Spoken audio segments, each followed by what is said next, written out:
عاقبۃ للمتقین والصلاة والسلام علی رسولہ الامین وعلی آلہ وصحبہ اجمعین، اما بعد۔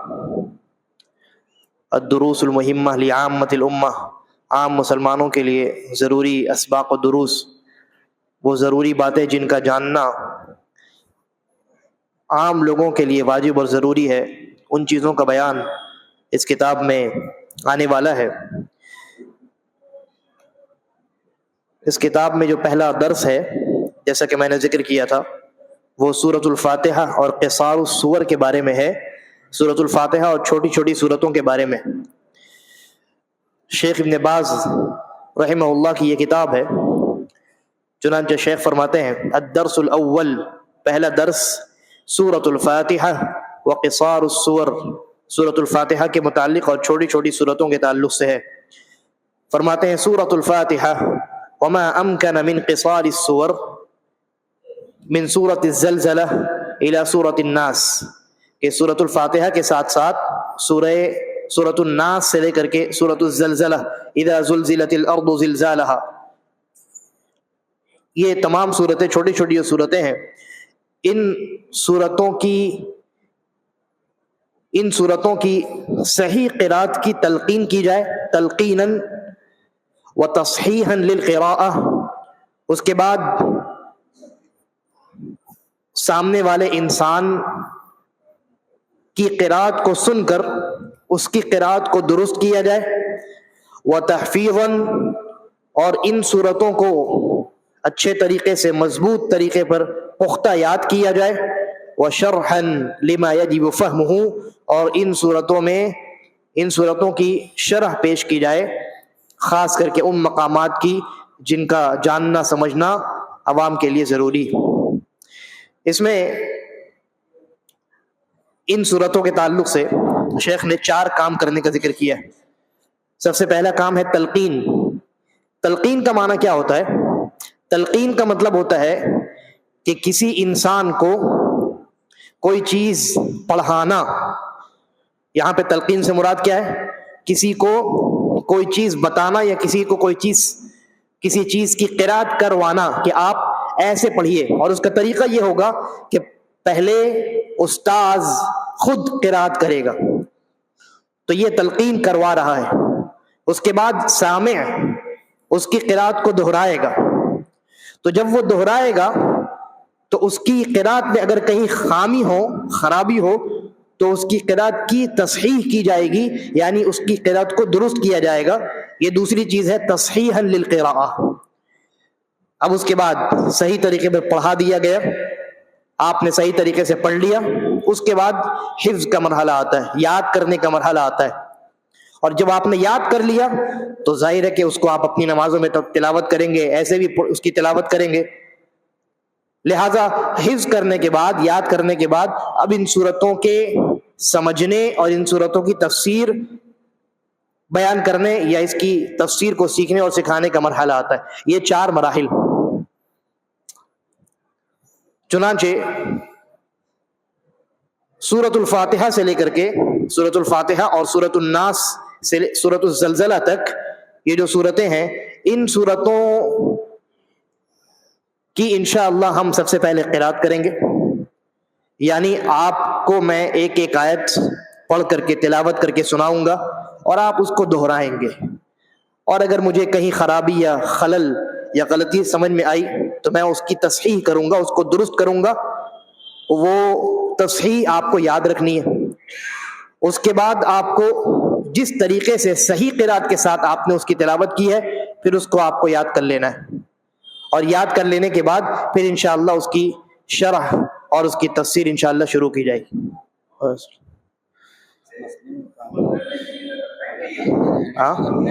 جی جی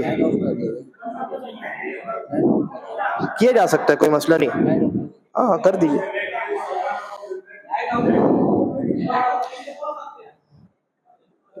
چلہ چلی کرنے کی ضرورت نہیں ہے، ہاں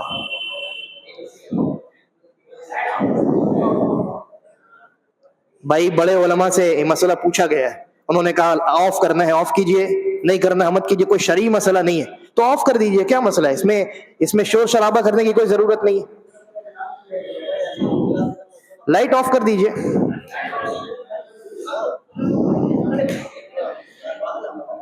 خاموشی خاموشی اختیار کیجئے, مسجد کے اندر خاموشی اختیار کیجئے. چلیے آگے بڑھتے ہیں. ٹھیک ہے, لائٹ آف ہے, مائک تو آن ہے, مائک آن ہے. ہاں ہاں ٹھیک ہے, رہنے دیجیے, کوئی بات نہیں. تو سب سے پہلے ہم سورۃ الفاتحہ کی قراءت کریں گے. ایک ایک آیت میں پڑھوں گا اور آپ اس کو دہرانے کی کوشش کریں گے. ٹھیک ہے, اعوذ باللہ سے ہم شروع کریں گے انشاءاللہ. اعوذ باللہ من الشیطان الرجیم.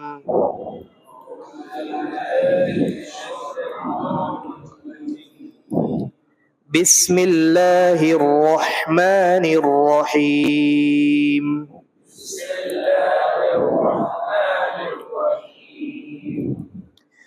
الحمد للہ رب العالمین.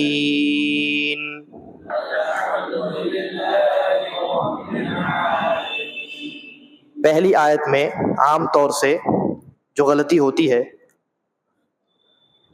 وہ پہلے ہی حصے میں ہو جاتی. جب آپ پڑھتے ہیں الحمد تو آپ حمزہ کو, الف جس کے اوپر زبر ہے وہ حمزہ بن گیا, حمزہ کو جب آپ لام سے ملاتے ہیں تو وہاں پہ قلقلہ نہیں ہونا چاہیے, الحمد نہیں ہونا چاہیے.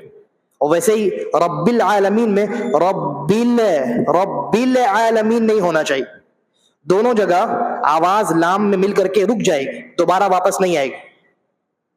الحمد الحمد یہ غلط ہے. صحیح کیا ہے؟ زبان لام جہاں سے نکلتا ہے وہاں جانے کے بعد اب دوبارہ زبان وہاں سے جب ہٹائیے گا تو آپ کی آواز نہیں نکلنی چاہیے. اب آواز نکلے گی, اس کے بعد جو حرف ہے ہا, اس کی آواز نکلے گی. الحمد, جی, الحمد للہ, الحمد للہ رب العالمین.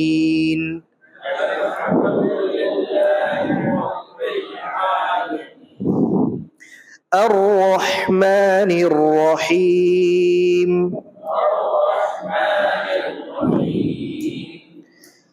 مالک یوم الدین.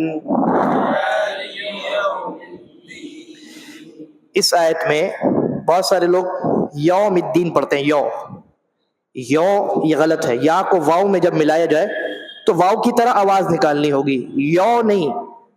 یو ہونٹ کو گول کرنا ہے. یو. مالک یوم الدین. ایاک نعبد و ایاک نستعین.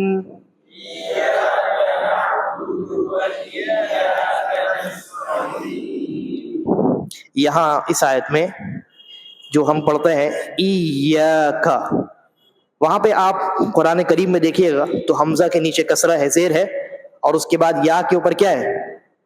تشدید ہے نا. تشدید کا کیا مطلب ہوتا ہے کہ وہاں پر دو یا ہے نا. پہلی یا ساکن ہے یعنی پہلی یا کے اوپر جزم ہے, اور دوسری یا متحرک ہے یعنی دوسری یا کے اوپر زبر ہے, فتحہ ہے. تو وہاں اگر کسی نے ایک یا پڑھا, بہت یہ یعنی نازک مسئلہ ہے اور بہت اہم مسئلہ ہے. علماء کہتے ہیں اگر آپ نے سورۃ الفاتحہ میں ایک تشدید بھی مس کر دیا تو آپ کی نماز باطل ہو جائے گی. کیوں؟ کیونکہ ایک تشدید کا مطلب ہے ایک حرف. ایاکا میں حمزہ کے بعد آپ کو یا ایک ہی دکھائی دے رہی ہے, لیکن حقیقت میں وہاں دو یا ہے. پہلی یا ساکنہ ہے اور دوسری یا کے اوپر زبر ہے. تو اگر آپ نے پڑھ دیا ایاک نعبد, ایک ہی یا آپ نے پڑھا نا, یہ بہت اہم مسئلہ ہے. اس لیے دونوں یا آپ کو باقاعدگی کے ساتھ پڑھنی ہے. ایاک, اس کے بعد نعبد. اب نعبد میں بھی عین ہے, نون عین زبر نا. یہاں جو غلطی ہوتی ہے, جو لوگ عین نہیں نکال پاتے, پہلے تو وہ عین نکالنے کی کوشش کریں. اور جو عین نکالتے ہیں عام طور سے ان سے جو غلطی ہوتی ہے وہ یہ ہوتی ہے کہ وہ عین میں بھی قلقلہ کر دیتے ہیں، یعنی کیا پڑھ دیتے ہیں، نعبد، نعبد، عین تو نکال رہے ہیں لیکن وہاں پہ کیا ہو رہا ہے، قلقلہ، ایکو ہو جا رہی ہے ان کی آواز، نعبد ہو جاتا ہے، نعبد نہیں پڑھنا ہے، عین پر عین کی آواز آ کر کے رک جانی چاہیے، نعبو، نعبد، نعبد، ایاک نعبد و ایاک نستعین،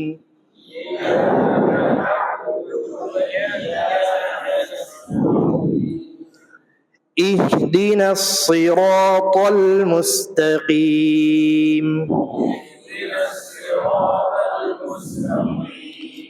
اس آیت میں اہدنا الصی، وہاں پہ صاد ہے، اور صاد جو ہے یہ وہ حرف ہے جس کو پر کر کے پڑھتے ہیں، پر مطلب موٹا کر کے پڑھتے ہیں، جب صاد پڑھیں گے تو منہ بھر کے پڑھیں گے، ٹھیک ہے، صاد جب پڑھیں گے تو منہ بھر کے پڑھیں گے، سی، سی نہیں پڑھیں گے، اہدنا سی نہیں پڑھیں گے، کیا پڑھیں گے، سی.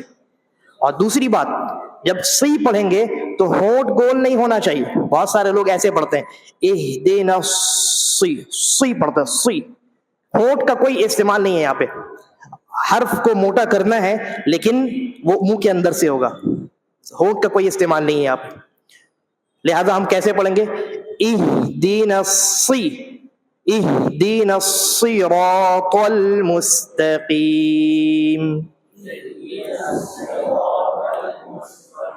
ہاں طا ہے نا وہاں پہ، تل نہیں، تل نہیں، طا بھی موٹا ہوتا ہے، اس کو بھی پر پڑھتے ہیں، صراط طل، اہدنا الصراط المستقیم،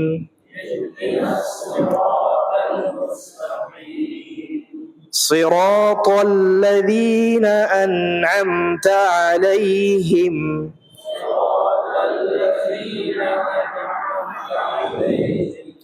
پہلی چیز لذینہ میں ذال ہے، اس کو آپ زا نہیں پڑھ سکتے، لذینہ نہیں پڑھ سکتے آپ، ذال کیسے نکلے گا، زبان کی نوک جو ہے، ٹپ زبان کی، اس کو اوپر والے دانت کے جسٹ ایک دم ٹچ کیجئے، اوپر والے دانت پر، دانت کے کنارے میں ٹچ کیجئے، ٹھیک ہے، یہ دانت ہے مان لیجئے، یہ ہمارے دانت ہیں اوپر کے دو دانت، اور یہ زبان ہے، تو یہ زبان کی ٹپ ہے، اس کو یہ جو دانت ہے اس دانت پہ ٹچ کیجئے اور پتلا کر کے بالکل باریک کر کے آپ ذال نکالیے، تو ہوگا کیا، لذینہ، لذینہ، جی، لذینہ پڑھ دیجئے گا تو وہاں پہ تو زا نہیں ہے، آپ نے زا پڑھ دیا، معنی چینج ہو سکتا ہے، یہ پہلی بات.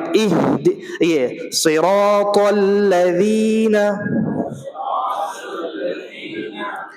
اس کے بعد انعمت، یہاں بھی پہلی آیت کی طرح غلطی ہوتی ہے، جیسے ابھی آپ لوگوں نے پڑھا تو میرے کان میں آوازیں گئیں، اکثر لوگ پڑھ رہے تھے انعم،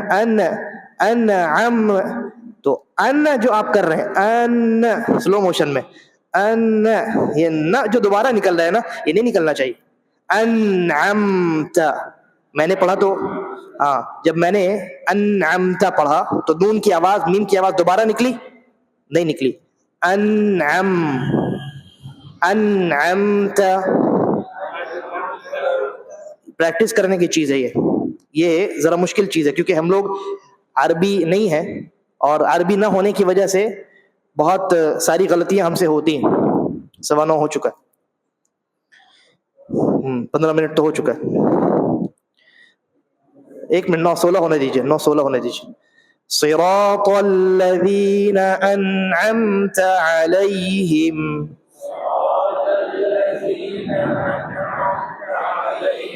غلطی وہی ہو رہی ہے، ایک تو صراط، طا کے بجائے طا ہو جا رہا ہے، صراط الذین، اور دوسری غلطی انعمت، یہاں پہ اکثر لوگ جو ہیں انعمت پڑھ رہے ہیں، ان نہیں ہونا چاہیے، انعمت، اس طرح سے، اس کو آپ، یہ بہتر یہ ہے کہ، بلکہ یہ ضروری ہے کہ انسان کسی نہ کسی استاذ کے سامنے بیٹھ کر اپنی قرات کو درست کرے، استاذ کے سامنے بیٹھ کر اپنی قرات کو درست کرے، استاذ اس کو پڑھ کر کے سنائے، پھر وہ اس کو دہرائے، پھر اس کی غلطی بتائے، پھر اپنی غلطی سمجھ کر پھر اس کو دہرائے. تو اس طریقے سے جب آپ کسی استاذ کے ساتھ بیٹھ کر کے اپنی قرات کو درست کیجیے گا تب درست ہوگا، ورنہ یہ میں نے ابھی آپ کو پڑھا دیا اور آپ نے پڑھ لیا تو اس طریقے سے نہیں ہوگا. مشق بہت ضروری چیز ہے. خیر آگے بڑھتے ہیں. غیر المغضوب علیہم ولا الضالین.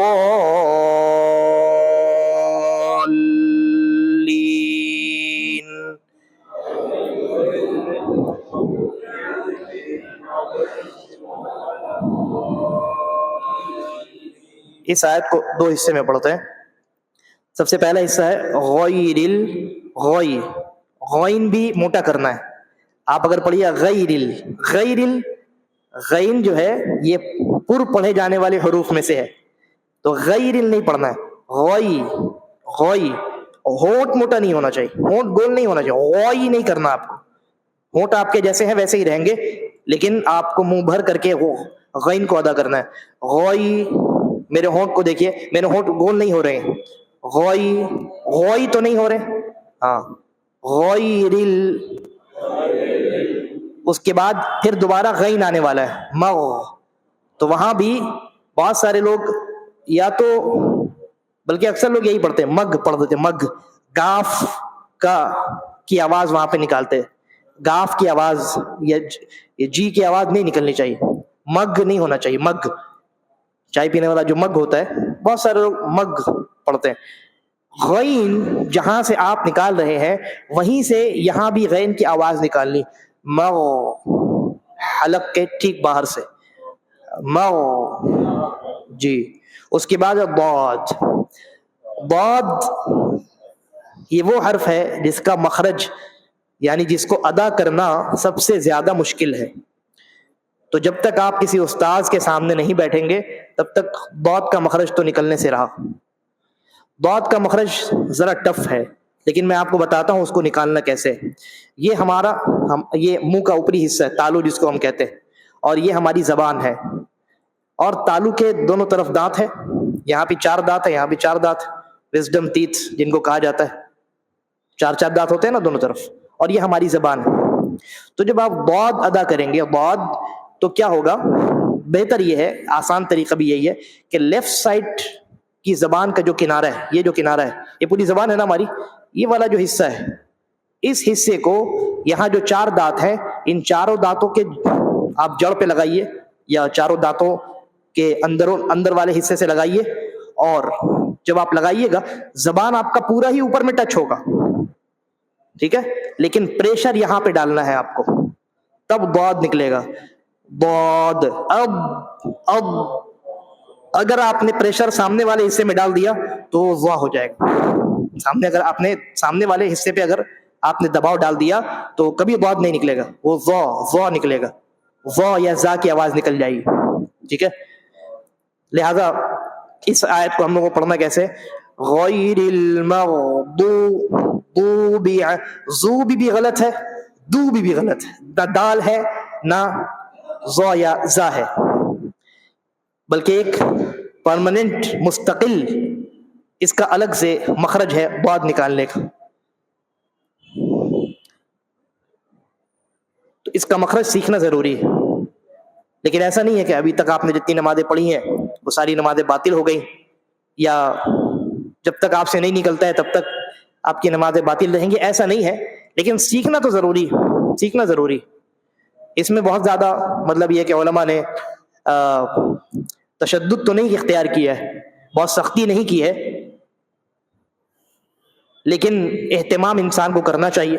سختی نہ کرنے کی وجہ یہ ہے کہ ہم لوگ عربی زبان بولنے والے نہیں، مادری زبان ہماری عربی نہیں ہے، اس لیے یہ مخرج بہت مشکل سے ہی ادا ہوتا ہے اجمیوں سے. پوری دنیا میں جتنے اجمی لوگ ہیں سب کے یہاں ضاد کا مخرج سب سے مشکل ہے، لیکن نکالنے کی، اس کو سیکھنے کی، اس کو ادا کرنے کی کوشش کرنی چاہیے. تو اس آیت کو 2 حصے میں پڑھتے ہیں. غیر المغضوب علیہم ولا الضالين.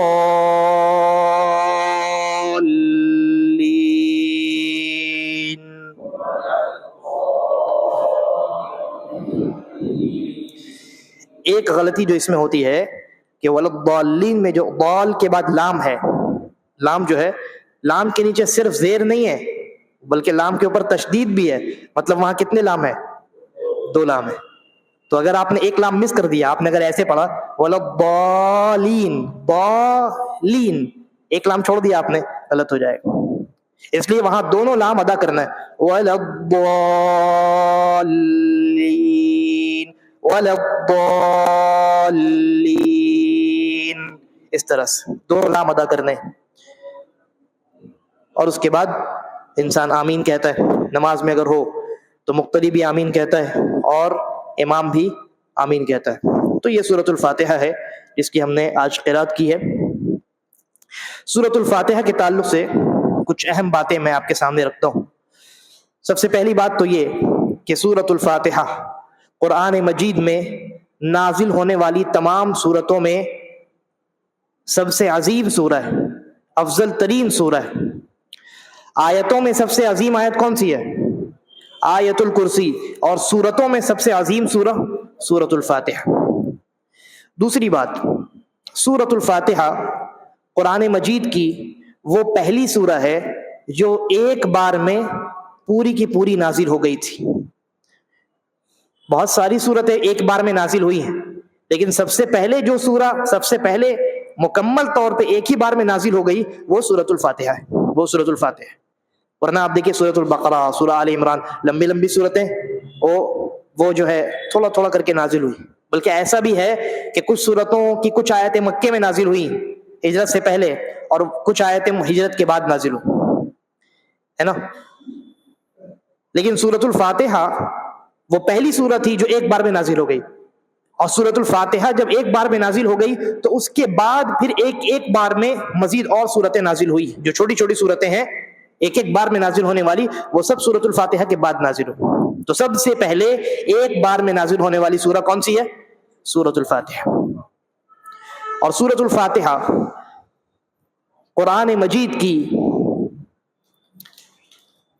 وہ واحد سورہ ہے جس کے متعلق حدیثوں میں ہمیں اس بات کا تذکرہ ملتا ہے کہ بندہ جب سورۃ الفاتحہ کی تلاوت کرتا ہے تو اللہ رب العالمین اس سورہ کی ہر آیت کا جواب دیتا ہے.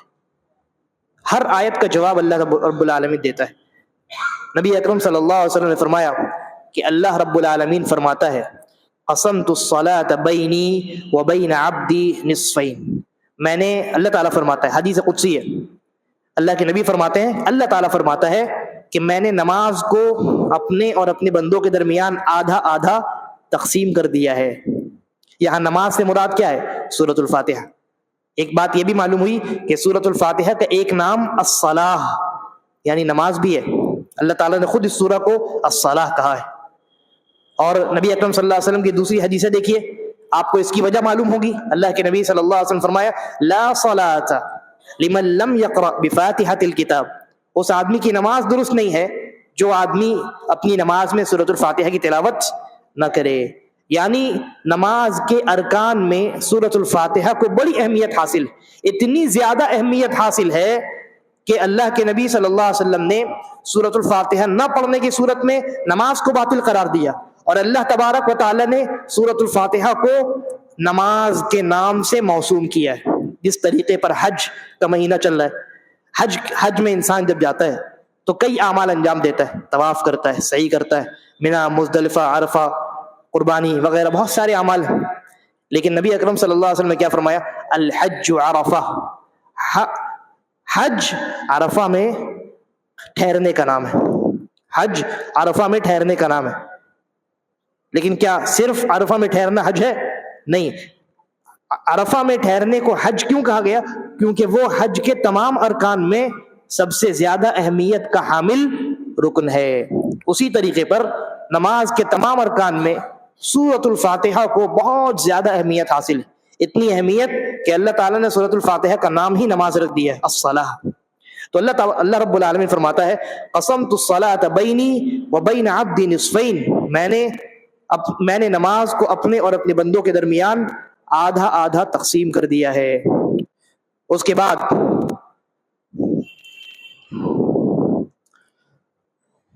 حدیث میں آگے ہے وَلِعَبْدِ مَا سَأَلَ، آدھا آدھا میں نے تقسیم کر دیا اور میرا بندہ جو مانگے گا میں اس کو عطا کروں گا. اس کے بعد بندہ جب کہتا ہے، اللہ کے نبی فرماتے ہیں فَإِذَا قَالَ الْعَبْدُ، یہ اللہ رب العالمین فرماتا ہے کہ جب بندہ کہتا ہے الحمد للہ رب العالمین، جب پہلی آیت بندہ پڑھتا ہے قال اللہ تعالی، تو اللہ رب العالمین کہتا ہے حمدنی عبدی، میرے بندے نے میری حمد، میری تعریف بیان کی.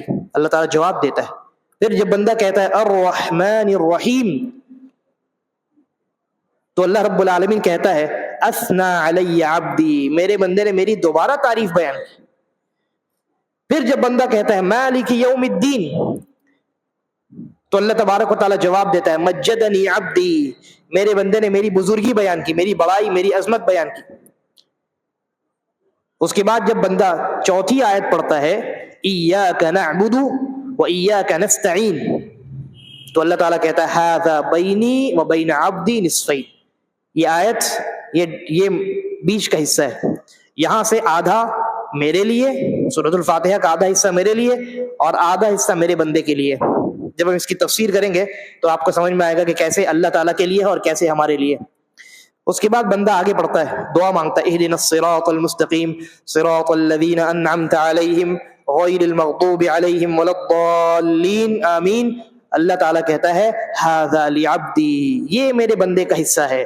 وَلِعَبْدِ مَا سَأَلَ، اور میرے بندے نے جو مانگا میں نے اس کو عطا کیا. دعا ہے، دعا پر ہم تو آمین کہتے ہی ہیں کہ اللہ قبول فرما لے. اللہ تعالیٰ قبول فرما کر کے کہتا ہے میرے بندے نے جو مانگا میں نے اس کو عطا کیا.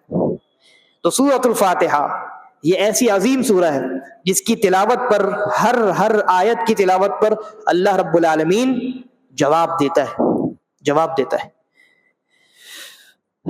اسی طریقے پر سورۃ الفاتحہ کے کئی نام ہیں. پہلا نام جو سب سے زیادہ مشہور ہے الفاتحہ. الفاتحہ یعنی دی اوپنر، کھولنے والی، جس سے کسی چیز کی شروعات. تو قرآن مجید سے اس کی شروعات ہوتی، قرآن مجید کی اس سورۃ کریمہ سے ابتدا ہوتی، لہذا اس کا نام سورۃ الفاتحہ ہے. اس کے علاوہ اس سورہ کے اور بھی کئی نام حدیثوں کے اندر آئے، جیسے ایک نام ابھی آپ نے دیکھا الصلاۃ، سورۃ الفاتحہ کا ایک نام ہے الصلاۃ.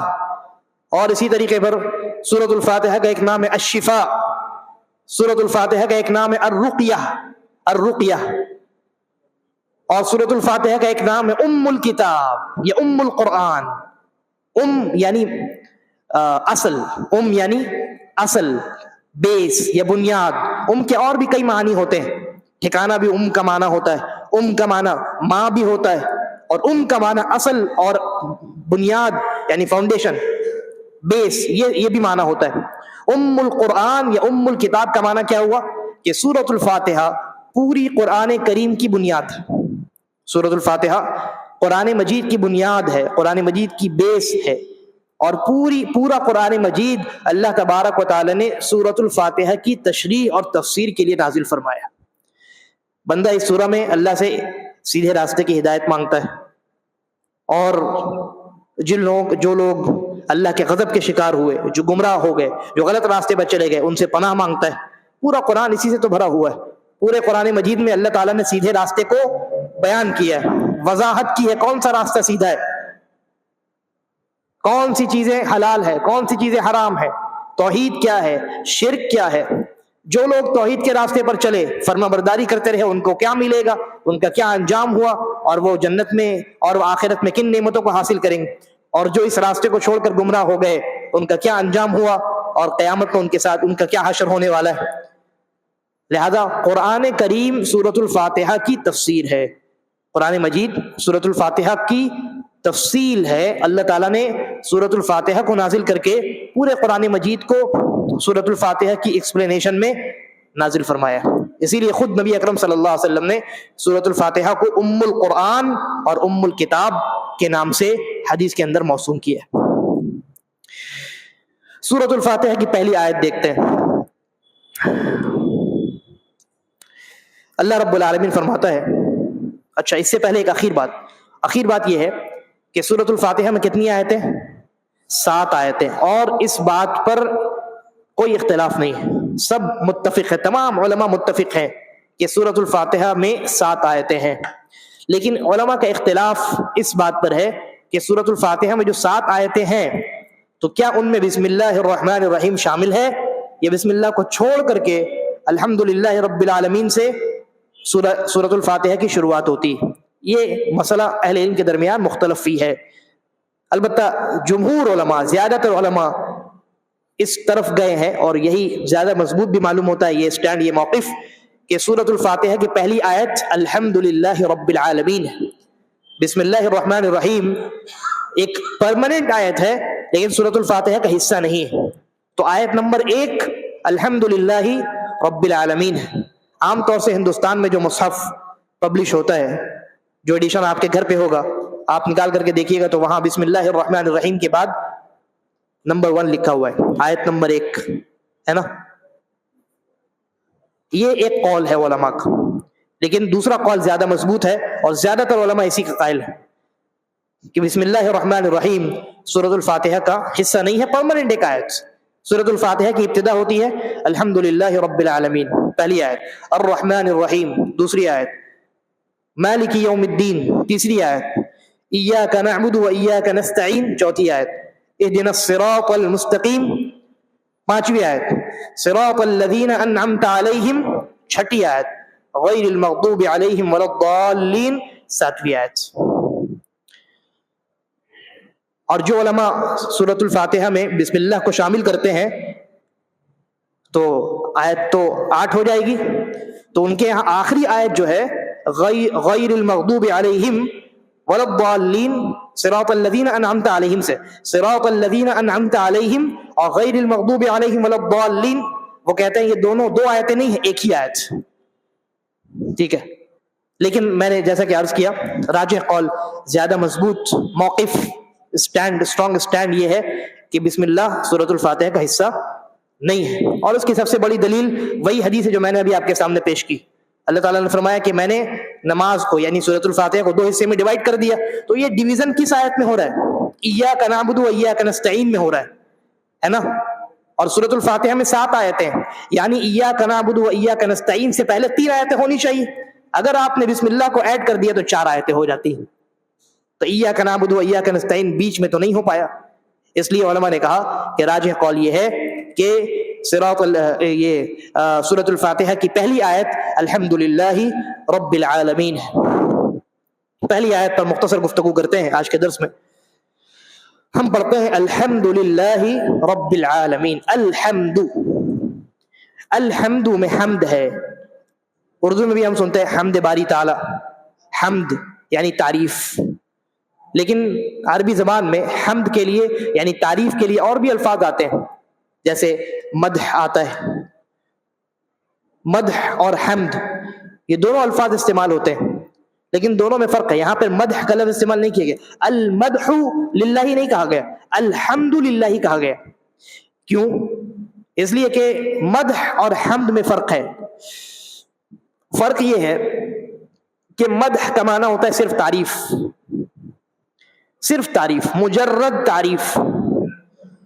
لیکن حمد میں تعریف کے ساتھ ساتھ 2 چیزیں اور شامل ہوتی ہیں، اور وہ 2 چیزیں کیا ہیں؟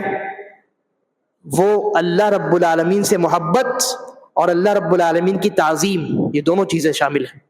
جب بندہ اللہ سے محبت کرتے ہوئے اور اللہ کی تعظیم کرتے ہوئے اللہ کی تعریف بیان کرتا ہے تب اس کو کہتے ہیں حمد. اور صرف تعریف وہ مدح ہے. صرف تعریف جس میں محبت اور تعظیم والی کوئی بات نہیں ہے.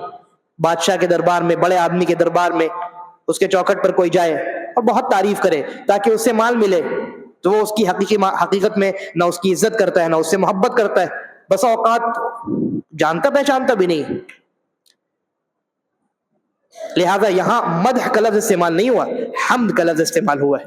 الحمد یعنی محبت اور تعظیم کے ساتھ اللہ تعالیٰ سے محبت کرتے ہوئے، اللہ تعالیٰ کی تعظیم کرتے ہوئے بندہ اللہ تعالیٰ کی تعریف بیان کرتا ہے، کہتا ہے الحمدللہ. محبت اور تعظیم کے ساتھ تمام قسم کی تعریفیں اللہ کے لیے. دوسری بات، ترجمہ میں ہم کہتے ہیں تمام قسم کی تعریفیں یا ساری تعریفیں یا ہر طرح کی تعریفیں، یہ کہاں سے آیا؟ یہ آیا الف لام جو شروع میں لگا ہوا ہے، الحمد، الف لام جو ہے نا، ال جو ہم پڑھتے ہیں، اسی سے یہ ترجمہ نکل کر کے سامنے آتا ہے. تو الحمد ہر قسم کی تعریف اور تمام تعریفیں اللہ کے لیے، محبت اور تعظیم کے ساتھ. اس کے بعد ہے الحمد للہ، یہ تعریف کس کے لیے ہے؟ اللہ کے لیے. اللہ کا مطلب کیا ہے؟ لفظ اللہ کیا ہے؟ لفظ اللہ کو لفظ الجلالہ بھی کہتے ہیں، لفظ الجلالہ. اور بہت سارے علماء نے یہ بات لکھی ہے کہ یہ لفظ الجلالہ جو ہے یعنی اللہ، یہ اللہ تبارک و تعالیٰ کا ذاتی نام ہے، اللہ تعالیٰ کا ذاتی نام ہے. اسی لیے اللہ تعالیٰ نے سورۃ الاخلاص میں اسی نام کے ذریعے اپنا تعارف کروایا ہے. جب مشرکین نے کہا نبی اکرم صلی اللہ علیہ وسلم سے کہ اپنے رب کا نسب نامہ بیان کرو. نسب نامہ کیوں پوچھا جاتا ہے؟ تعارف کے لیے، انٹروڈکشن کے لیے. بھائی اپنا کس خاندان سے ہو، کس کے بیٹے ہو، کس کے پوتے ہو، کس فیملی سے تعلق رکھتے ہو، تو آدمی بتاتا ہے کہ میں فلاں ہوں، فلاں کا بیٹا ہوں، فلاں کا پوتا ہوں، فلاں خاندان سے تعلق رکھتا ہوں. اس کو کہتے ہیں نسب نامہ. یہ کیوں پوچھا جاتا ہے؟ تعارف کے لیے، انٹروڈکشن کے لیے. تو مشرکین نے آ کر کے اللہ تعالیٰ کا تعارف پوچھا یا یہ کہا نبی اکرم صلی اللہ علیہ وسلم سے کہ آپ اللہ تعالیٰ کا نسب نامہ بیان کیجیے، اللہ تعالیٰ کے ماں باپ کون ہیں، کس خاندان سے اللہ تعالیٰ تعلق رکھتا ہے. نعوذ باللہ من ذلک. اللہ تعالیٰ نے اپنا تعارف کروایا اور ایسا شاندار تعارف کروایا کہ انسان پڑھے تو ایمان تازہ ہو جائے. اللہ تعالیٰ نے تعارف بھی کروایا اور ساتھ میں اپنے خاندان کی نفی بھی کر ڈالی. تو اللہ رب العالمین نے جب اپنا انٹروڈکشن دیا تو کیا فرمایا؟ کہا قل هو اللہ، آپ کہہ دیجئے کہ وہ اللہ ہے. اور انسان جب اپنا تعارف کراتا ہے تو اپنا ذاتی نام بیان کرتا ہے نا. اسی طرح ایک دوسری جگہ اللہ تعالیٰ نے فرمایا قل ادعوا اللہ او ادعوا الرحمن، کہ اللہ کو پکارو یا رحمان کو پکارو. ایما تدعو، جس کو بھی پکارو، اللہ کو یا الرحمن کو، فلہ الاسماء الحسنى، اس کے لیے ہی تمام اچھے اچھے نام ہیں. تو یہ آیت بھی اس بات پر واضح دلیل ہے کہ اللہ کا ذاتی نام اللہ ہے. اور اسی آیت کی بنیاد پر بعض علماء نے یہ بھی لکھا کہ اللہ کا ذاتی نام الرحمن بھی ہے، دونوں نام ہیں. خیر، تو ایک تو آپ یہ سمجھ گئے کہ لفظ الجلالہ اللہ، یہ اللہ رب العالمین کا ذاتی نام ہے. اب اس کا معنی کیا ہوتا ہے؟ کیونکہ اللہ کا کوئی بھی نام بے معنی نہیں ہو سکتا. جی، ایک فرقہ نکلا ہے مسلمانوں میں نکلا تھا جن کو معتزلہ کہا جاتا ہے. انہوں نے کہا کہ اللہ رب العالمین کے نام تو ہم مانتے ہیں لیکن ان ناموں کا کوئی مطلب نہیں جانتے. کہتے اللہ رحمان ہے بلا رحمہ، اللہ رحمان ہے لیکن اللہ میں رحمت کی کوئی صفت نہیں. اللہ کے ناموں کا انہوں نے اقرار کیا لیکن اللہ کی صفات کا انکار کر دیا کہ ان ناموں کے اندر کوئی معنی نہیں، اور معنی ہے بھی تو ہم اللہ کے لیے نہیں مانیں گے. اور اہل سنہ والجماعہ کا عقیدہ یہ ہے اللہ تعالیٰ کے ہر نام میں کوئی نہ کوئی صفت ہے اور وہ صفت اللہ کی ذات میں موجود ہے. تو لفظ الجلالہ اللہ کا معنی کیا ہے؟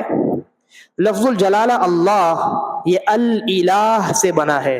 الالہ کا معنی ہوتا ہے وہ ذات جو حقیقت میں عبادت کی مستحق ہو، جس کی حقیقت میں جو حقیقی معبود ہو. المألوہ المعبود، الالہ کا معنی ہوتا ہے المألوہ المعبود، یعنی وہ ذات جو حقیقی معنی میں عبادت کی مستحق ہو. الالہ سے اللہ تعالیٰ کا یہ نام بنا ہے اللہ. بندہ جب پہلی آیت پڑھتا ہے تو اللہ تعالیٰ کی عبادت کا اقرار کرتا ہے، اپنے بندے ہونے کا اور اللہ تعالیٰ کے حقیقی معبود ہونے کا اقرار کرتا ہے. الحمدللہ. اس کے بعد رب العالمین. انشاءاللہ اگلے درس کے لیے اس کو رکھتے ہیں. اور سورۃ الفاتحہ میں تفصیل تھوڑی سی زیادہ ہوگی اس لیے کہ قرآن مجید کی سب سے عظیم سورہ ہے، تو اس کو اچھے سے سمجھنا ضروری ہے. ایک ایک لفظ پر ٹھہر کر کے ہم گفتگو کریں گے، لیکن بقیہ سورتوں کی تفسیر انشاءاللہ مختصر رکھی جائے گی تاکہ یاد کرنے میں اور سمجھنے میں آپ کے لیے آسانی ہو. اللہ رب العالمین ہم تمام کو کہنے سننے کے ساتھ ساتھ عمل کرنے کی توفیق عطا فرمائے. ھذا وباللہ التوفیق وصلی اللہ وسلم علی نبینا محمد.